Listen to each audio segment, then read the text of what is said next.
Le fabricant de trains français Alstom va stopper sa production de trains dans son usine historique de Belfort d'ici à 2018.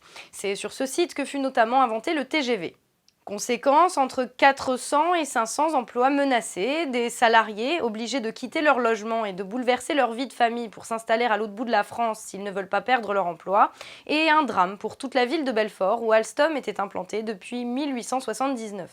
Les turbines et le transport, les mégawatts et les kilomètres-heure, l'histoire d'Alstom s'écrit dès la fin du 19e siècle. L'entreprise engrange les records de vitesse sur rail dès 1954. C'est l'époque faste de la première motrice TGV sortie des ateliers de Belfort. C'est une décision inattendue pour une entreprise considérée jusqu'ici comme un fleuron de l'industrie française, puisque les salariés n'ont pas été consultés et n'ont été mis au courant qu'au dernier moment. En effet, en mai 2015, Emmanuel Macron, alors ministre de l'économie et de l'industrie, déclarait aux ouvriers d'Alstom lors d'une visite de l'usine que leur activité avait une importance stratégique pour la France et serait donc défendue. Belfort a un avenir industriel et que cet avenir industriel, il fait partie d'abord des engagements qui ont été pris de part et d'autre par Alstom, par General Electric, et de ces engagements qui sont suivis par le gouvernement et les pouvoirs publics. Une intervention ministérielle, une de plus, sans effet durable. 16 mois plus tard, Alstom a décidé de fermer Belfort. Pour tous ces gens, la nouvelle catastrophique de la fermeture de l'usine s'ajoute à l'impression d'avoir été pris pour des idiots par les politiques et leurs dirigeants. Ce qu'on veut maintenant, c'est pas des paroles, on veut des actes. M. Macron est venu il y a un an en nous promettant que le site de Belfort il serait pérenne. Et là, aujourd'hui, le coup de massue qu'on a reçu mercredi, je veux dire, c'était un choc assez violent. C'est le moment des élections, ils vont tous venir faire le beau, raconter ce qu'ils veulent, pour avoir des voix en plus. Et puis finalement, ça va fermer. Et puis de toute façon, ça faisait longtemps qu'on y pensait, mais bon, on ne pensait pas que ça allait arriver si brutalement comme ça. Pourtant, le groupe Alstom va bien. 29,7 milliards d'euros de commandes en juin et un résultat d'exploitation annuel en bénéfice net de 388 millions d'euros. L'entreprise gagne de nombreux appels d'offres partout dans le monde. Problème, les trains sont fabriqués près du lieu de livraison et donc hors de France. L'usine de Belfort dépend en grande partie des commandes européennes.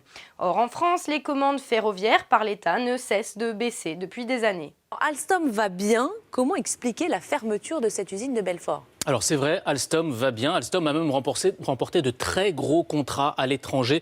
Depuis le début de l'année, regardez, il y a eu un énorme contrat tout d'abord en Inde pour 3 milliards d'euros, c'était au mois de janvier, un autre pour plus de 800 millions d'euros aux Pays-Bas en juillet. Et puis il y a eu un grand cocorico il y a une dizaine de jours à peine quand Alstom a réussi à vendre pour la première fois son TGV aux États-Unis sur la côte Est, contrat d'1 milliard 800 millions d'euros. Il n'y aura pas un seul TGV américain qui sera fabriqué en France, pas un seul train indien fabriqué en France. Et même pour un contrat décroché en Europe comme aux Pays-Bas, eh bien ça va profiter à des ouvriers néerlandais et polonais et les miettes, si l'on peut dire, reviendront à des ouvriers français. En cause, une politique qui privilégie le transport routier au rail, que ce soit pour le transport de passagers, avec la suppression des trains de nuit et de lignes régionales, et la hausse continue des tarifs au profit des bus Macron, ou pour le transport de marchandises, où le fret a progressivement été abandonné au profit du camion, pourtant plus coûteux, plus dangereux et beaucoup plus polluant.